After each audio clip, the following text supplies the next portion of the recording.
Hello viewers, Assalamu alaikum. Welcome to my new channel and welcome to my new page. Welcome to my new another blog.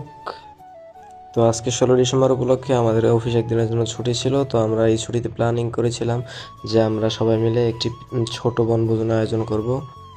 তো আমাদের office থেকে একেবারে কাছে স্টেডিয়ামের পাশে এক সাগর পাড়ে আমরা একটি বনভোজনের আয়োজন করলাম। যাই হোক, আমাদের বনভোজনের প্রধান উপাদান ছিল হাঁস এবং রুটি। তো আমরা রাতে হাঁস কিনে ছাঁটাই করে রাখছিলাম এবং রুটি বানানোর জন্য কাই বানিয়ে রাখছিলাম, যেন পরে বেশি ঝামেলা না হয়। তো আমরা সব কিছু রেডি করে নিয়ে আসছিলাম, এখানে চলে আসছি এবং এসে রান্না করে শুরু করেছি। তো এখানে আমরা সবাই অফিসের সহকর্মী এবং সাথে ছিল একজন সুপারভাইজার এবং আমাদের ইনচার্জ।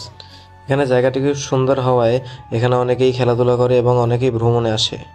এখানে অনেক বড় মাঠ রয়েছে, তাই সবাই সকাল থেকেই খেলাধুলা শুরু করেছে এবং অনেকেই বনভোজন বা পিকনিক বা বিভিন্ন ট্যুরে এখানে চলে আসছে। যেহেতু আমাদের সব কিছু রেডি করা ছিল, তাই আমরা এসে হাঁসের মাংস বসাই দিলাম এবং দক্ষ কারিগর দিয়ে আমরা রুটি বানানো শুরু করলাম। এখন যাকে রুটি বেলতে দেখছেন, সে হলো ঐতিহ্যবাহী চট্টগ্রামের ক্যাফে মাসুদের 1 নম্বর কারিগর। তো আমাদের হাঁস রান্না করা শেষ, এখন শুধু রুটিগুলো বানানো বাকি। রুটিগুলো বানানো হয়ে গেলে আমরা খাওয়া শুরু করব এবং সব শেষ। তো অ্যাটলাস্ট রান্না শেষ, এখন সবাই খাওয়া দাওয়ার জন্য প্রস্তুতি নিচ্ছে। তো আমাদের সাথে এসেছিল আমাদের বস, যেহেতু সে আমাদের সবার সিনিয়র, তাই সে রান্না সবাইকে পরিবেশন করে দিচ্ছে।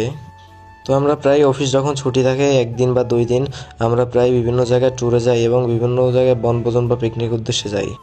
হয় সেটা কোনো খাওয়ার প্ল্যানিং থাকে, না হয় কোনো খেলার প্ল্যানিং। তো অ্যাট লাস্ট সবাই খেতে বসে পড়লাম। এই যে সবাই খাচ্ছে, আমরা টোটাল 14 জন ছিলাম। তো সবাই একসাথে এরকম একটা বনভোজন আয়োজন করার মজাটাই আলাদা। তো আমাদের উপকরণ ছিল রুটি এবং হাঁসের মাংস। তো সবাইকে রুটি দেওয়া হলো এবং সবাই রুটি দিয়ে হাঁসের মাংস খাওয়া শুরু করলো। সো এট লাস্ট খাওয়া দাওয়া সেরে এবার ফেরার পালা। তো আমরা রিটার্ন আবার চলে আসলাম। তো আজকের ব্লগ এই পর্যন্তই। আশা করি খুব শীঘ্রই নতুন কোনো ব্লগ নিয়ে হাজির হব। ততক্ষণ ভালো থাকবেন, সুস্থ থাকবেন।